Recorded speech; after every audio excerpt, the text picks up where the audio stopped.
Iglesia Bíblica Missio en Salta, Argentina, les presenta al pastor Marvin Alpire. Estamos en la serie que se llama Conociendo a nuestro Salvador.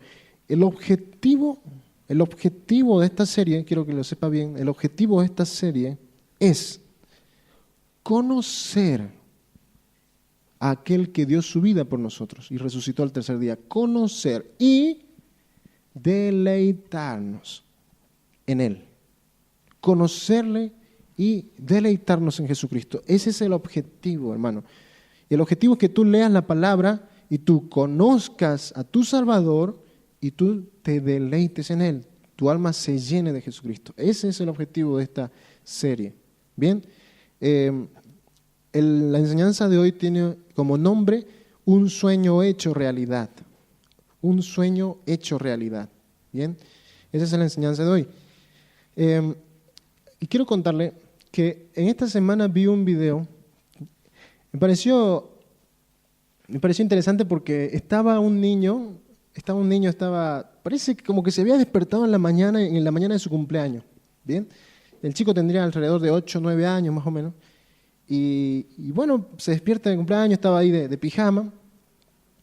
Y los padres le dan un regalo, así estaba envuelto. Y el chico dice, bueno, a ver qué será. Y dice que lo abre el regalo y resulta que era una tabla de madera. Y los padres, claro, le estaban haciendo un juego para ver qué decía, ¿no? El niño, o sea, era una tabla para cortar carne, o sea, ¿no? Imagínense un niño de 8 o 9 años, no creo que quiera una tabla para cortar carne, pero el chico dice, bueno, gracias mamá. Pero dicen, bueno, ahora toma este otro regalo. Y le dan una caja así grande y lo abre, y una caja así de zapatillas, ¿no? Una marca de zapatos, y dice, bueno, deben ser unos zapatos. Y saca la tapa y hay otro regalo dentro de esa caja. Y resulta que el niño cuando mira adentro se da cuenta que era lo que había y pone una expresión el chico, ¿no? Como que, mira, y dice, ¡oh! Y vuelve a mirar, ¡oh! Y empieza a llorar. Mamá, gracias, mamá. Se pone a llorar el chico al ver el regalo que había recibido. Era como su sueño. No esperaba que le fueran a dar ese regalo, era su sueño. Y llora, la abraza y después va al papá, gracias. La verdad es que se emocionó el niño. Yo me quedé mirando al chico. Digo, wow, la verdad es que anhelaba, soñaba ese regalito, cómo lo anhelaba, ¿no? Y lo agradecía y le daba muchas gracias a la mamá. No sé si, bueno, eso es un niño. No sé si usted ha visto a algún grande, a alguien mayor, que haya tenido una reacción así parecida por haberse encontrado con algo así como que wow, ¿no? O le dan un regalo. Hay un programa en Estados Unidos, no sé si ha oído hablar, se llama Extreme Makeover, ¿no? Y resulta que se trata de que, bueno, allá en Estados Unidos como que alguien no se siente bien consigo mismo, porque, bueno, en el caso de la mujer puede que se vea un poquito gordita y no está contenta con ella, dice, ay, como quisiera, qué sé yo, ser esbelta, ser hermosa y no sé qué. Y estos de Extreme Makeover les pueden cumplir su sueño de hacerla la mujer más hermosa del mundo. Y le dicen, tú ven con nosotros y te vamos a transformar. Y resulta que sí. Resulta que a base de cirugía plástica y un montón de cosas, le quitan de acá, le ponen de allá, no sé qué, y la cambian entera a la mujer. Y resulta que en ese día ya, cuando terminan de hacerlo, ella se mira al espejo. Después de que le han hecho un montón de cirugías y un montón de maquillaje, un montón de cosas, resulta que se mira al espejo y se larga a llorar, ¿no? Como que tiene por fin el sueño que había soñado, ¿no? Yo quiero ser admirada, ¿no? Quiero que me vean y digan, oh, qué mujer más hermosa. Y quiero que todas ellas me tengan envidia. Oh, okay. Entonces, ella quiere estar así, ¿no? Y cuando se ve en el espejo, por fin su sueño, por fin, la han cambiado de pies a cabeza y la hacen bajar, ¿no?, de las escaleras para que todos sus amigos y familiares la contemplen y digan, wow, es la mujer más hermosa que he visto en mi vida, ¿no? Y ella contenta porque ya cumplió su sueño de oír eso. Ella lo que quería era oír eso. Y ese programa se trata de eso, simplemente. Hacer el sueño realidad de muchas personas como no están contentas con ellos mismos, pues quieren que les cambien y quieren ser atractivos, atractivas, famosos, qué sé yo. Bien. Yo te pregunto, ¿qué sería aquello, no sé, algo así como un sueño, ¿qué sería aquello para lo cual tú podrías decir, yo no me quiero morir sin haber hecho, no sé, lanzarme de paracaídas, un ejemplo? O sea, yo no me quiero morir sin haberme lanzado de paracaídas. No, yo no me quiero morir sin haber ido a, no sé, a París, a ver la Torre Eiffel y no sé qué, o a Egipto para ver las pirámides de Egipto, ¿no? Como así un sueño anhelado, y que yo no me quiero morir sin haber visto eso. Yo te lo voy a dejar para que lo pienses un poquito y medites a ver si hay algún tipo de sueño o algo así como un anhelo ahí. Incluso, en su momento yo dije, mi sueño, siendo ya cristiano, mi sueño es en la alabanza. La alabanza. Y yo tenía un sueño así como lo que vemos en la televisión, cantantes cristianos famosos, ¿no? que llenan conciertos, ¿no? Yo casi como que me veía así como codeándome con esos grandes artistas, ¿no? Y con la guitarra ahí, ¿no? Dice, para la gloria de Dios, apláudanme, ¿no? Y yo me engañaba, yo pensaba que ese era un sueño legítimo. Entonces, quiero que lo pienses.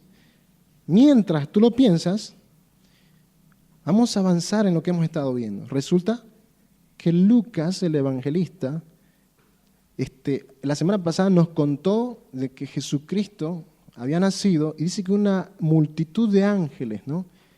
Empezaron a cantar gloria a Dios en las alturas y paz a los hombres, ¿no? O sea, toda una legión, una multitud de ángeles cantándole a ese Salvador. Y ahora resulta que Lucas nos va a trasladar de todo eso, wow, de ese espectáculo celestial, a una cruda realidad. La cruda realidad es que ese Hijo de Dios, ese Dios hombre, es hombre, ha nacido en una tierra llamada Israel, un pueblo judío, y como todo judío tiene que empezar a cumplir las leyes de los judíos. Y resulta que una de esas leyes era que un nacido varón a los 8 días, ¿qué tenía que pasar?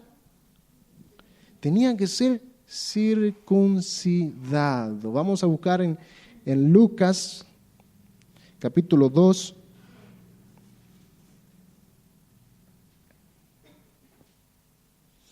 Resulta que ahora es como que hay una cruda realidad. El Hijo de Dios se va a encontrar ya con su primer momento de dolor. El varón de dolores, experimentado en quebrantos, apenas con 8 días de nacido, ya tiene que enfrentarse al dolor. Si el Señor había sido enviado para salvarnos de nuestros pecados, eso implica que Él tenía que cumplir toda la ley, o sea, toda la ley, todos los mandamientos. La ley decía de que si uno incumplía solo un mandamiento, ya se hacía culpable de toda la ley. Recuerde que en Santiago 2:10 dice, porque cualquiera que guardare toda la ley, pero ofendiere en un punto, se hace culpable de todos. O sea, Jesucristo si quería salvarnos, tenía que cumplir toda la ley, todos los mandamientos. Uno dice, bueno, son 10 mandamientos. No, son 10 mandamientos y en total son 600 y pico, 630 si no me equivoco, de preceptos. 600. Todos tenía que cumplir Jesucristo. Entonces, si Jesucristo fallaba en tan solo uno, ya no podía salvarnos. Así que Jesús, para ser un genuino Salvador, tenía que cumplir hasta la última jota y tilde de la ley. Imagínense esto, ¿no? El Dios creador de los cielos y de la tierra teniendo que someterse a su propia ley. Se hizo hombre y vino acá a la tierra a cumplir esa ley que nosotros no pudimos y nunca vamos a poder cumplir por medio de su Hijo. Y así lo hizo, cumplió toda la ley y vamos a verlo. Apenas empezada su vida en la tierra, se tiene que enfrentar al dolor y en Lucas 2:21. Lucas capítulo 2, versículo 21 dice, cumplidos los 8 días para circuncidar al niño, le pusieron por nombre Jesús. el cual le había sido puesto por el ángel antes que fuese concebido. Ahí vamos a parar un momento porque resulta que la circuncisión era una señal distintiva del pueblo judío. Bien, todo judío israelita, varón, tenía que ser circuncidado el 8º día. Era un requisito inicial. Ahora, resulta que hay un simbolismo en esa circuncisión. Bueno, para el que no lo sabe, la circuncisión es la incisión o el corte del prepucio del varón. Bien, el prepucio de su miembro viril le cortan, bien, y esa incisión se llama circuncisión. Entonces, ese corte que se le hacía a un bebé a los 8 años tenía un simbolismo. No era porque Dios se le ocurrió que hicieran eso a todos los bebés, hacerle daño a todos los bebés cortándole, sino que había un simbolismo. ¿Sabe cuál era el simbolismo? El simbolismo de la circuncisión era, al hacer ese corte, el que se estaba circuncidando simbolizaba que estaba cortando con el pecado. El pueblo de Israel había sido elegido para ser un pueblo santo. No tenía que ser como las otras naciones paganas. Por tanto, el pueblo tenía que separarse del pecado.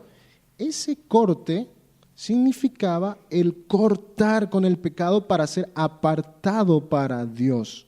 Ese principalmente es el simbolismo de la circuncisión. Ahora vemos al Hijo de Dios, al Dios de Israel hecho hombre, teniéndose que circuncidar para ser parte del pueblo que Él mismo había instituido. Qué fuerte, ¿no? Ahora la pregunta es, ¿pero por qué Jesucristo tuvo que ser circuncidado si Él no pecó, si no fue hallado pecado en Él? Y Él cuando nació, al nacer, al haber sido concebido del Espíritu Santo, Él nació sin pecado. La pregunta es, ¿por qué si Él no nació con pecado? Él verdaderamente no nació con pecado y no fue circuncidado porque Él tenía pecado. ¿Sabe por qué fue circuncidado? Para cumplir la ley y para llevar nuestros pecados sobre Él. En Isaías 53:9 dice, y se dispuso con los impíos su sepultura, mas con los ricos fue en su muerte, aunque nunca hizo maldad ni hubo engaño en su boca. Isaías 53:9 dice eso. El Hijo de Dios, Jesucristo, no cometió pecado y no nació con pecado, pero aún así Él se sujetó a la ley y fue llevado y fue circuncidado. Bien, imagínense que el Hijo de Dios en todo caso tuvo que sufrir esa incisión, tuvo que ser cortado, ser tratado como un pecador más, fue tratado como un pecador más para que nosotros fuéramos apartados, cortados del pecado, para estar santos y sin mancha delante de Dios. Anote si quiere Colosenses 2:11, luego en casa lo puede leer, y resulta que en ese pasaje nos muestra el simbolismo a futuro de la salvación de Jesucristo, de esa circuncisión. Dice, en Él también, en Jesucristo, en Él también fuisteis circuncidados con circuncisión no hecha a mano, está hablando de nosotros. Fuimos circuncidados, pero no con una circuncisión hecha a mano, al echar de vosotros el cuerpo pecaminoso carnal en la circuncisión de Cristo. O sea, al haber creído tú en Jesucristo, fuiste espiritualmente circuncidado. O sea, cortado del pecado, dice el Señor, echó el hombre carnal. ¿Para qué? Para ser apartado para Dios. Esa es la circuncisión de Cristo. Por tanto, la ley, en este caso de la circuncisión, no se aplica para la salvación. Puede ser para el pueblo judío, pero judío o gentil, Si no es circuncidado físicamente, pero pone su fe en Jesucristo, encuentra salvación, porque ahora la circuncisión no es hecha a mano, sino en el corazón. Es espiritual. Eso fue lo que hizo el Señor Jesucristo. Cumplió la ley. Al 8º día fue circuncidado. Todo bebé tenía que pasar por ese trago amargo, porque implicaba dolor. No había anestesia, por si acaso, en esa época. Equivalía a un corte y sangrado. O sea, decía Matthew Henry, desde tan temprano el Hijo de Dios sufriría dolor y derramaría su sangre a los 8 días de nacido. Dice que le pusieron por nombre Jesús. Ese nombre le había dado, ya le había dicho el ángel a María que tenía que ponerle Jesús. Resulta, creo que lo comenté, que Jesús en esa época era un nombre muy común. O sea, aquí como Carlos tal vez, ¿no? O Juan es un nombre común. Jesús era un nombre muy común en esa época. Imagínense, un bebé judío, como muchos bebés judíos, llamado Jesús. Habrán pensado, bueno, es uno más del montón. ¿Uno más del montón? Jesús significa Jehová salva. En él se aplicó ese nombre. Era Dios mismo en medio de los hombres para salvarnos. Jesús, Jehová salva. Lucas 2:22, vamos a leer del 22 al 24. Dice, y cuando se cumplieron los días de la purificación de ellos, conforme a la ley de Moisés, le trajeron a Jerusalén para presentarle al Señor. Como está escrito en la ley del Señor, todo varón que abriere la matriz será llamado santo al Señor. Y para ofrecer, conforme a lo que se dice en la ley del Señor, un par de tórtolas o 2 palominos. Mire, aquí vamos a parar. Una vez que se circuncidaba al bebé, ¿bien? A los 8 días, era una ley, nacía el bebé al 8º día, los padres tenían que circuncidar al bebé y le ponían el nombre en ese momento, y una vez que se circuncidaban al bebé, tenían que presentar a ese bebé al templo, tenían que ir a Jerusalén para presentárselo al Señor. Pero había un problema. La ley decía que la madre no podía presentarse en el templo. ¿Por qué? Porque cuando daba luz, ella presentaba, luego de haber tenido el parto, presentaba días posteriores un flujo, un sangrado que es común en las mujeres que dan a luz, un pequeño sangrado diario. Y eso significaba de que ella iba a estar ceremonialmente impura al presentar ese sangrado o ese flujo. Entonces la mujer no podía ir al templo para presentar al niño. Había una ley que decía que tenía que estar 40 días en purificación. 40 días. Tenía que estar en purificación, quiere decir, tenía que restablecerse la mujer, que terminaran esos fluidos, para poder ir hasta el templo y presentar a su hijo. Bien, una vez que ella se presentaba en el templo, recién presentaba una ofrenda, que en verdad la ofrenda era un cordero y un palomino. Para aquellos que eran muy pobres, en vez de presentar un cordero que era muy caro en ese tiempo, presentaban en vez del cordero otro palomino, o sea, dos palominos o 2 tórtolas. Esa era la ofrenda de los pobres, se llamaba. Pero tenía que esperar esos 40 días. Por eso es que cuando leemos ahí en el versículo 22, dice, y cuando se cumplieron los días de la purificación de ellos, a eso se refiere. Se refiere a esos 40 días que tenía que esperar la mujer. ¿Por qué dice de ellos? ¿Por qué se piensa que el hombre al estar en contacto con la esposa también quedaba ceremonialmente impuro? Ella tenía que esperar esos 40 días. Le cuento una noticia. Resulta que cuando una mujer da a luz, y estoy hablando en términos científicos, cuando una mujer da a luz, hay una etapa que se llama puerperio.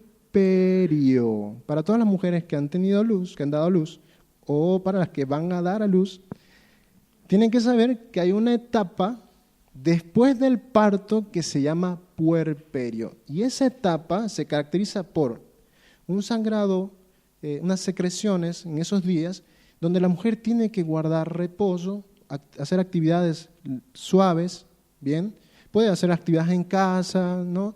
Pero no tiene que hacer muchos esfuerzos y tiene que estar vigilante para que esas secreciones o ese sangrado no hayan síntomas de infección y así pueda ir al médico. ¿Quiere que le diga cuántos días dura el puerperio? 40 días. ¿Casualidad?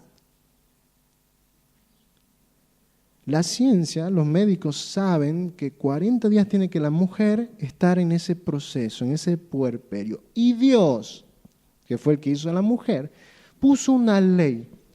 Uno dirá, ¿pero por qué la trata la mujer como ceremonialmente impura? ¡Qué Dios malo! Dios, por el beneficio de la propia mujer que tenía que estar en ese tiempo cuidándose, pone una ley que duraba 40 días de purificación, justo 40 días que dura el puerperio. Vaya, investigue si quiere en Google, en Wikipedia, donde quiera, investigue, ponga puerperio. ¿Cuánto dura el puerperio? 40 días. No es casualidad. Mire el Dios perfecto.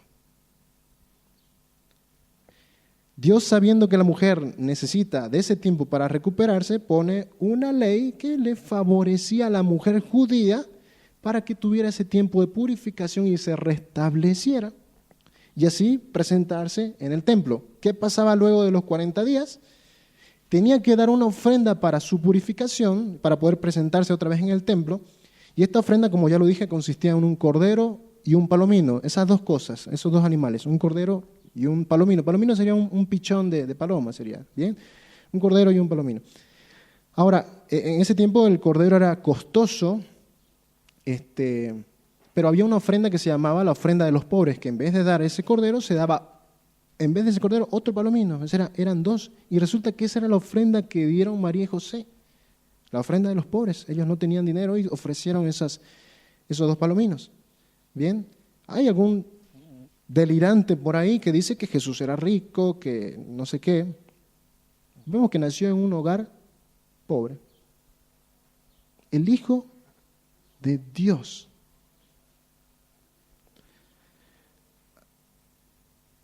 Fue humillado, dice la palabra, ¿no? Fue humillado hasta lo sumo. Aquel que vivía en la gloria y no necesitaba de nada de dinero, no necesitaba, porque Él es Dios, ¿no? Vino y se humilla de tal manera que sus padres no tienen ni siquiera para comprar un corderito y ofrecerlo como ofrenda en el templo. Entonces, ahora María sí puede ir al templo y presentarse. Bien, presentar a su hijo, ¿ok? Dice, ellos tenían que ir a presentar a su primer varón. Pero hay otro inconveniente. Sí, tantos inconvenientes, ¿no? Tantas trabas. Hay mucha burocracia, parece, ahí en ese templo, ¿no? Hay trámites, ¿no? Resulta que, quiero hacerles recuerdo, que cuando Dios liberó a Israel de Egipto, pregunto, ¿cuál fue el precio que se tuvo que pagar por esa liberación? ¿Qué se tuvo que hacer para que el pueblo saliera de ahí? ¿Alguien se acuerda? Tuvo que haber un sacrificio. ¿Qué se sacrificó? Muerte de los primogénitos de Egipto, pero por el lado de Israel, un cordero, ¿ok? Un cordero. Ese fue el precio que se pagó, se derramó sangre para que el pueblo de Dios sea liberado. Se derramó sangre de un cordero y los primeros hijos de los egipcios murieron. Ahora, resulta que cuando Dios libera a su pueblo, le dice a Israel, mira, Israel, pueblo mío, este es el trato, bien, este es el trato.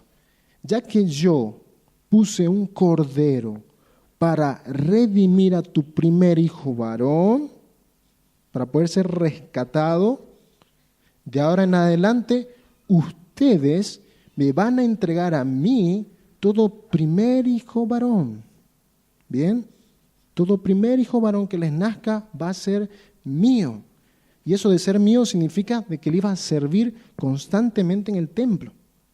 Ahora, eso equivalía a que todas las familias que tuvieran un varón, al templo. El primer hijo varón, al templo. La misericordia de Dios fue tan grande que dijo, vamos a hacer lo siguiente.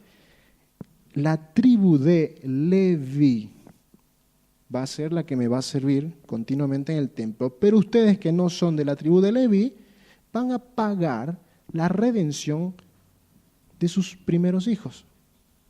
Los voy a eximir de estar aquí en el templo, pero si ustedes dan una ofrenda, y así su hijo se puede quedar en su casa. Pero los de la tribu de Leví me van a servir constantemente aquí. Porque si no, todas las familias de Israel tuvieran que dar a sus hijos, a sus primeros hijos en el templo. Dice Dios, la tribu de Leví me va a servir, pero ustedes que no son de la tribu van a redimir a sus hijos. A ese primer hijo varón que me pertenece, ustedes van a redimirlos con una ofrenda. Era una ofrenda de dinero, y resulta de que esa ofrenda se le llama la redención del primogénito. Bien, por tanto, si José y María querían presentar a Jesús, ellos tenían que primero redimirlo. Tenían que dar una ofrenda para la redención del primogénito.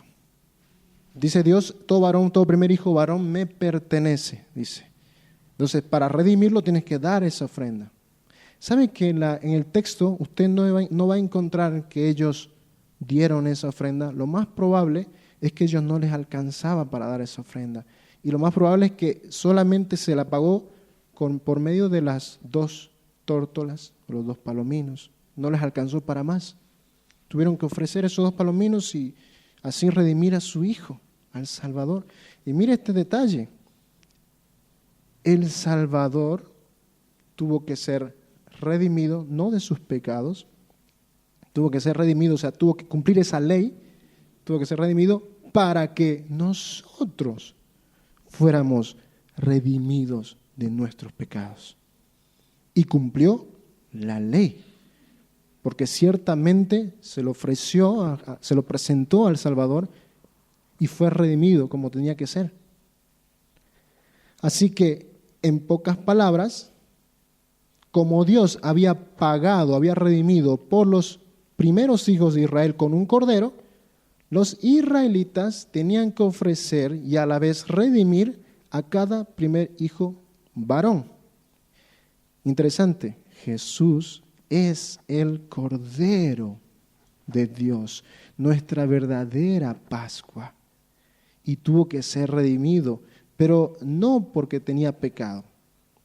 Él siempre fue el Hijo amado del Padre, sino fue redimido para que nosotros fuéramos redimidos. Se pagó un precio por nosotros, para que fuéramos rescatados de nuestros pecados. Entonces, Él es nuestra verdadera Pascua.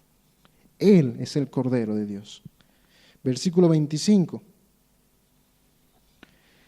Vamos a leer del 25 y 26. Dice, y he aquí, había en Jerusalén un hombre llamado Simeón, y este hombre justo y piadoso esperaba la consolación de Israel, y el Espíritu Santo estaba sobre él.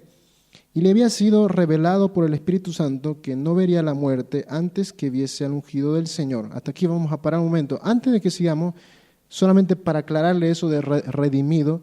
Redimido o redención significa un pago que se hace para rescatar a eso que se está pagando. Nada más. Bien, es para que tengamos en claro de que lo que estaban haciendo era como pagar, en pocas palabras, María y José y María, lo que hicieron fue pagar el derecho de tener a Jesús con ellos. En pocas palabras, porque ese varón le pertenecía a Dios y tenía que servirle en el templo. Lo que estaban pagando era el derecho de que ese varón pudiera estar con ellos y así poder presentarlo al Señor. Ahora dice en el versículo 25 que había un hombre llamado Simeón, y este hombre era justo y piadoso y estaba esperando la consolación de Israel. Y dice que el Espíritu Santo estaba sobre él y le había sido revelado por el Espíritu Santo que no vería la muerte antes que viese al ungido del Señor. Mire, no sabemos de dónde o quién era este hombre. El texto bíblico no nos los dice, no aclara de dónde venía, quién era este hombre Simeón. Solamente dice de que era justo y piadoso. No tenía un título de rabino, no tenía un título de sacerdote, de fariseo o escriba, no tenía un título así. La Biblia lo describe solamente como justo y piadoso. ¿Qué significa?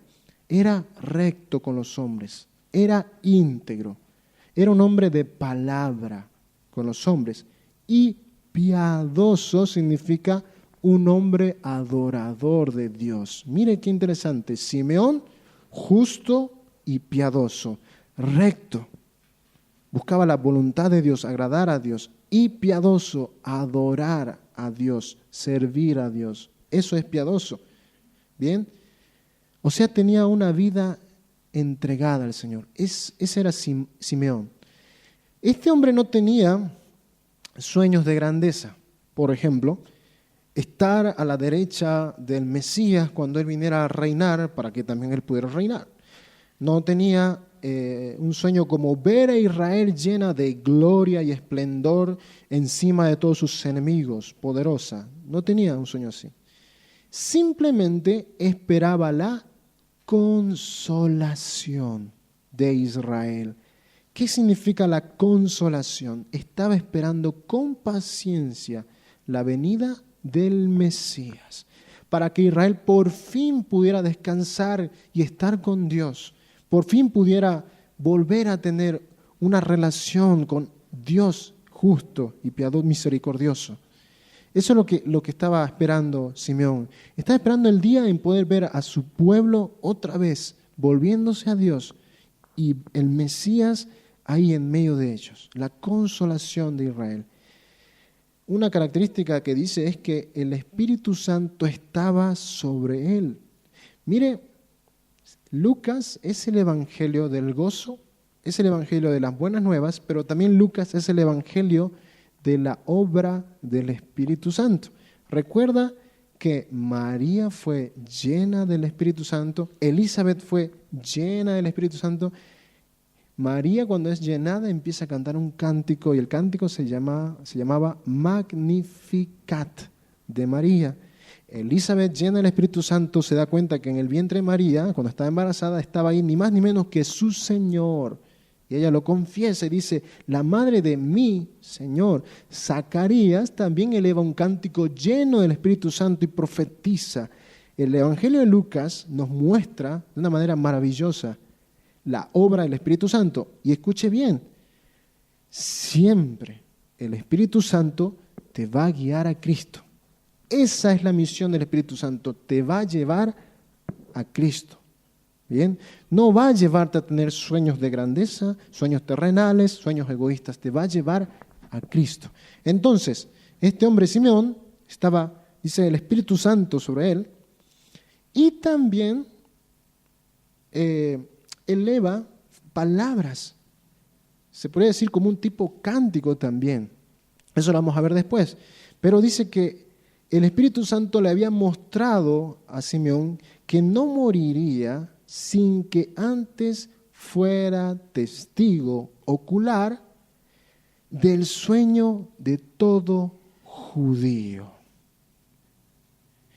Ir a Las Vegas, Nevada.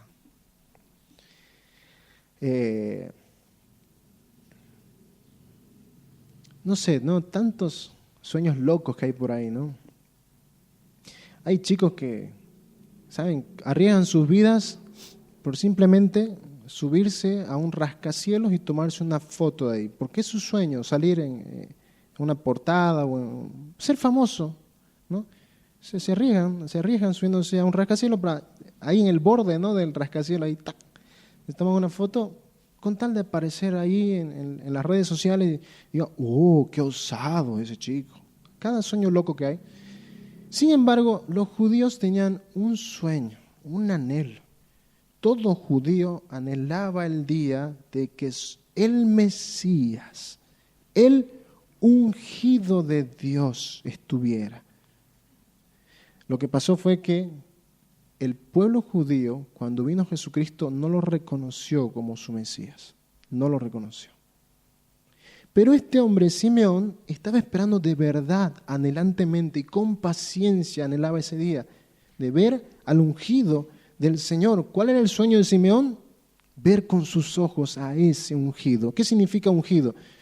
De ungido viene la palabra Christos, o sea, con J, de ahí viene Cristo, y ungido significa, cuando iba a ser posesionado, iba a ser elegido un rey, tenía que ser ungido con aceite, se derramaba aceite, eso era ungir con aceite. Ese era el ungido de Dios, el que iba a ser rey, el que iba a gobernar, o si no, un sacerdote. El sumo sacerdote era ungido con aceite. Aarón, que fue el primer sacerdote, fue ungido con aceite. Saúl, que fue el primer rey, fue ungido con aceite. De ahí viene ungido, la palabra en hebreo es Mashiach, que significa Mesías. Simeón estaba esperando al ungido de Dios, aquel que había sido elegido para reinar por sobre todas las cosas. Al ungido, el elegido, el Mesías esperado. Ese era el sueño de Simeón, ver al ungido del Señor. Se estima de que Simeón era un hombre anciano. No lo dice el texto, pero muy probablemente era un hombre anciano. Por tanto, sus ojos, lo más probable es que hayan visto muchas cosas en toda su vida. Haya pasado muchas situaciones. Pero en la recta final de su vida, sus ojos aún estaban esperando, aún estaban anhelando para que se cumpliera ese sueño de poder ver a ese ungido. Ese era el sueño de Simeón. Yo te pregunté al comienzo, ¿cuál es tu sueño? ¿Cuál es ese anhelo en el cual tú podrías decir, ay, yo no quisiera morirme sin haber ido a Cancún y ver esas playas hermosas? Mi sueño es ir un día a la China a ver esa muralla tan imponente. No tanto sueño, ¿no? ¿Okay? ¿Cuál es tu sueño? Pero resulta que Simeón tenía ese anhelo, ese sueño. Quería ver al ungido de Dios. Bien. Versículo 27. Dice, vamos a ver si se cumplió su sueño.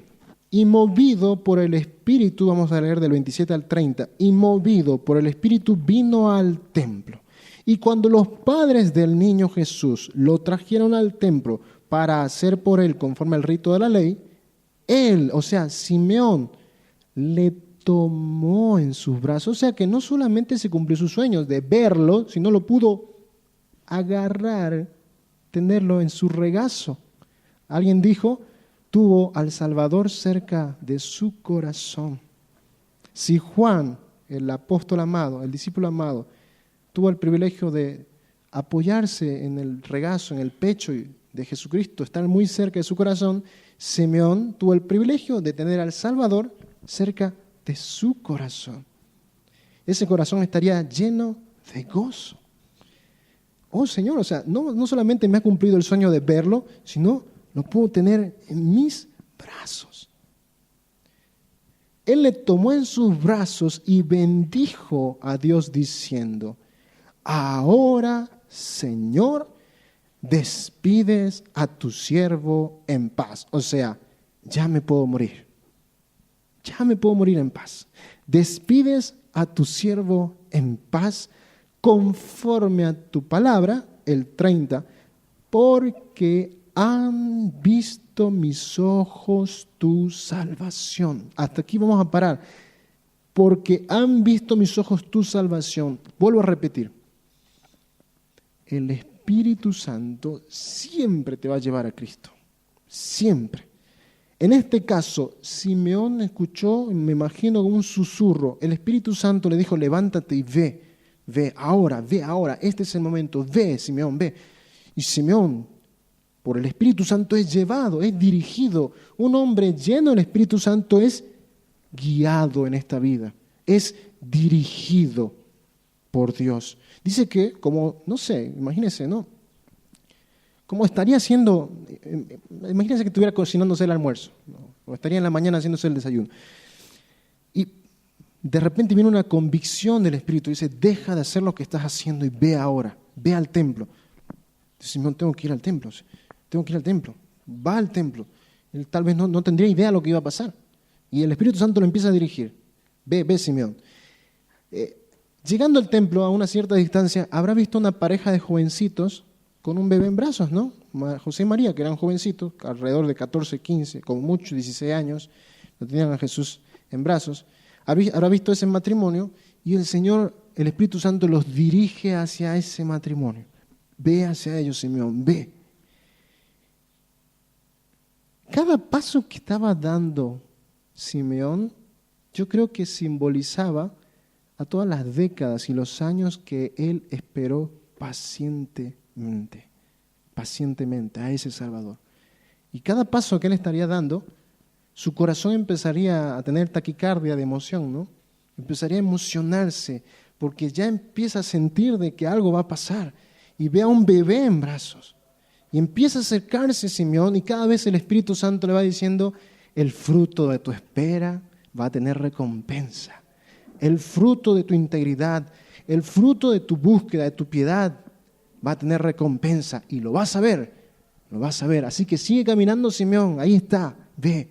Simeón va caminando, va acercándose lleno de emoción, adentro, en el corazón, llega por fin delante de José y María.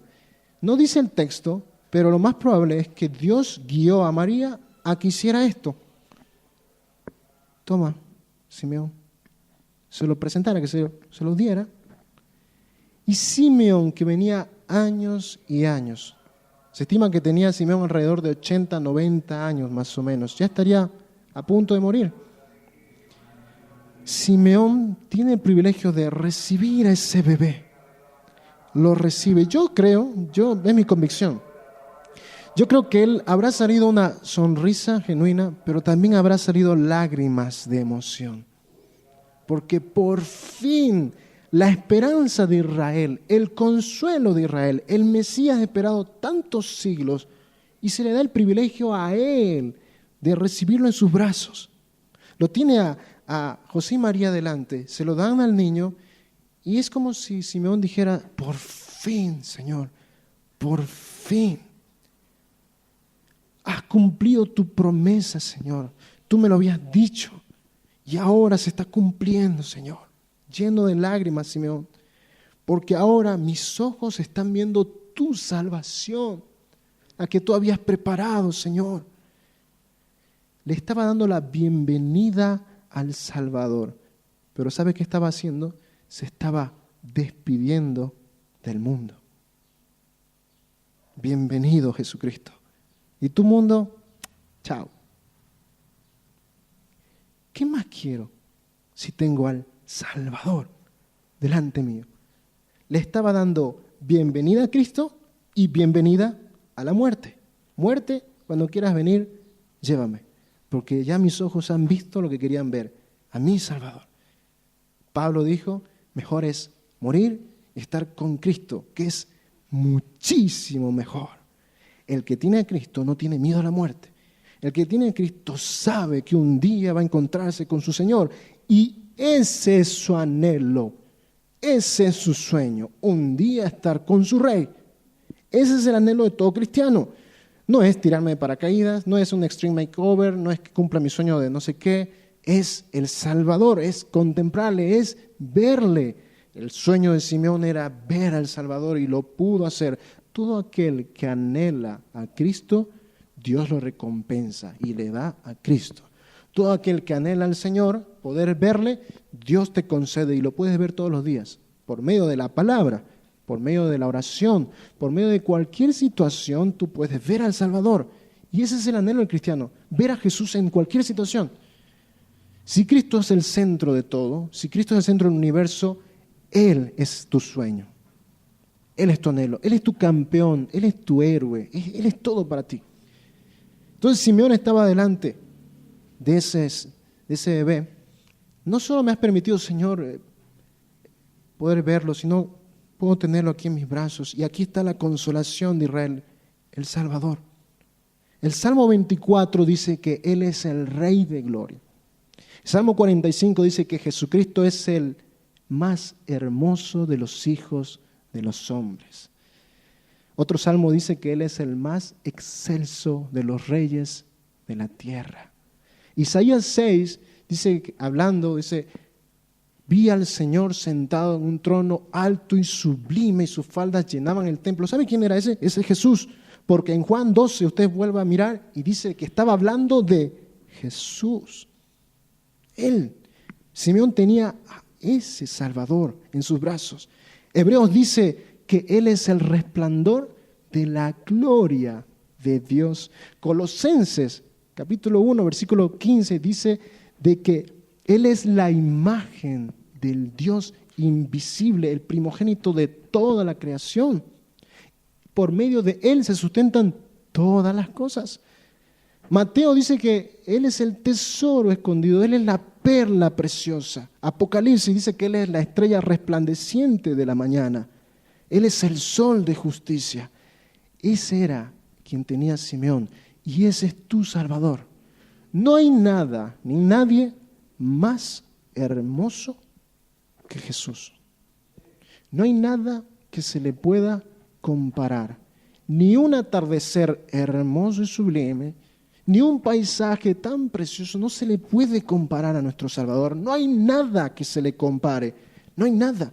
No puedes comparar a Jesucristo con cualquier cosa vana de esta tierra. Si lo haces, pobre de ti. Pero si tú crees de que Él es lo más precioso, bienaventurado eres. Bienaventurado, porque un día tu recompensa va a ser Él, Jesús, Él, tu anhelo. Isaías dice que Él es Emmanuel, Dios con nosotros. ¿Cuál es tu sueño? ¿Cuál es tu anhelo? ¿Ves a Cristo como Simeón lo vio? Simeón lo vio así como lo estamos describiendo. Señor, aquí está tu salvación. Aquí está el Rey. Aquí está el Mesías. En Corintios, 2 Corintios dice que nosotros vemos la gloria de Dios, el brillo, el resplandor, los atributos de Dios en el rostro de Jesucristo. ¿Habrá algo más hermoso que Jesucristo? Si en su rostro está la gloria de Dios. Juan lo describe como un hijo de hombre, dice que resplandece y brilla más fuerte que el sol y sus ojos son como llamas de fuego, que dice que cuando lo vio cayó como muerto en el piso. Ese es el Hijo de Dios, ese es Jesucristo. Dice Pablo, el que no amare al Señor Jesucristo sea anatema, maldito. El que no amare a Jesucristo sea anatema. Debes anhelar conocerle. Debes anhelar de que Él sea tu pasión. Tienes que anhelar servirle, amarle, adorarle. Tu sueño no tiene que ser, por ejemplo, ser misionero. Está bien, se necesitan misioneros, pero tu sueño no tiene que ser, yo quiero ser misionero para viajar a tal lugar bonito y allá a servirle. No. Tu sueño tiene que ser Él. Conocerle, servirle, amarle. Él. Querer ser más como Cristo. Ese tiene que ser tu anhelo. Tienes que ser como Cristo. Vamos a terminar con Salmo 17:15. Y aquí vamos a leer el anhelo, el sueño de un cristiano. Salmos 17:15. Dice, en cuanto a mí, dice el salmista, en cuanto a mí, o sea, por mi parte, yo creo, dice, veré tu rostro en justicia. Veré, te voy a ver, Señor, yo voy a verte. Veré tu rostro en justicia. Estaré satisfecho cuando despierte a tu semejanza. Este es el sueño de todo cristiano. Veré tu rostro, Señor, veré tu rostro en justicia y quedaré satisfecho. Porque no hay nada más que pueda satisfacer a los ojos espirituales que Jesucristo. No hay otra cosa que pueda satisfacer al alma del hombre que Jesucristo. No hay nada que pueda llenar el alma del hombre, sino solamente Jesucristo. En Él solamente puedes estar satisfecho. En Él puedes ser realizado, estar realizado o realizada. En Él, en Jesucristo, no hay otra cosa de este mundo, hermano. No hay. Quedaré satisfecho, pleno, cuando despierte a tu semejanza. Él va a transformar este cuerpo. Nos va a hacer semejantes a Cristo para poder estar delante del Dios Santo. Te pregunto otra vez, ¿cuál es tu sueño? Tienes que anhelar verle a Él. Él tiene que ser el centro de tu vida. Él tiene que ser la pasión de tu vida. Él tiene que ser lo único de tu vida, lo primero. Si eres capaz de amar a tu familia más que a Cristo, no eres digno de seguirle. Si eres capaz de amar más a tu esposa o a tu esposo, a tus hijos más que a Cristo, no eres digno de seguirle. Él tiene que estar por encima de tu propia vida, tiene que estar por encima de tu familia, tiene que estar por encima de tus sueños, de todo. No cambies la gloria de Cristo por nada. Tienes que amar a tu familia, tienes que amarla. Y lo mejor que le puedes dar a tu familia es Cristo. Amas a tu esposa, a tu esposo, lo mejor que le puedes dar a tu esposa, a tu esposo es Cristo. Él tiene que ser tu anhelo. Una mujer que yo conocí, que su sueño era tener tal profesión, logró conseguir todos sus sueños esa mujer. Era una consulta que hacían en la consulta de psiquiatría, y esta mujer de alrededor 30, 31 años, empieza a hablar con la psiquiatra y le dice, yo tenía un sueño, yo quería hacer tal cosa, una profesión, y lo conseguí. Y no solamente eso, sino que me ascendieron. No solamente eso, sino que me dieron beneficios. No solamente eso, sino que encontré un esposo, me casé, tenía una casa, tenía todo lo que había soñado. ¿Y sabe qué? Al no ser Cristo su pasión, al no ser Cristo lo primero, un día dice que estaba caminando, saliendo del trabajo, y alguien corriendo, un ladrón parece que había robado algo, y la atropella. Se la lleva por delante y ella cae y la espalda va a dar al borde, al bordillo ahí en la acera, y se fractura la columna. La tienen que operar no una, sino dos, sino 3 veces la tienen que operar. Ella tenía dolores que no la dejaban levantarse de la cama. 30 años y no podía ni siquiera ir al baño. ¿Sabe que tenía que hacer sus necesidades ahí, en la cama, porque no tenía nadie quien la levantara? Su esposo la dejó. Muere su madre y su tía se enferma de cáncer y pierde todo. En menos de un mes, creo. Todo. Y ahora va a una consulta de una psiquiatra para decirle qué puede hacer. Ciertamente había cumplido su sueño. Ese era su sueño. Y lo perdió todo. Si tu sueño es algo terrenal, no pongas tu corazón en algo terrenal. Dice, donde esté tu tesoro, allí va a estar tu corazón. Si tu corazón está en lo terrenal, tus sueños van a ser terrenales. Si tu corazón está allá arriba, tu sueño es Él. Lo perdió todo esta chica. ¿Sabe qué? Se larga a llorar delante de la psiquiatra. Y la psiquiatra no tuvo otra cosa más inteligente que decirle, bueno, hay que buscar herramientas para poder salir de esto. Se fue la chica llorando y sin solución. Yo le dije a la psiquiatra, si te hubiera pasado a vos eso, ¿qué hubieras hecho? ¿Sabe qué me dijo?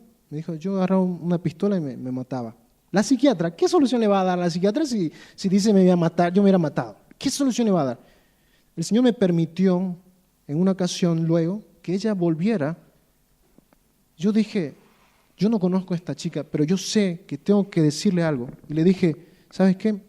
Eso que te ha pasado es para que tú conozcas a Jesús. Nada más le dije. Ella me agradeció llorando.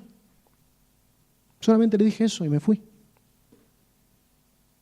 Aquel que no tiene nada, pero tiene a Cristo, lo tiene todo.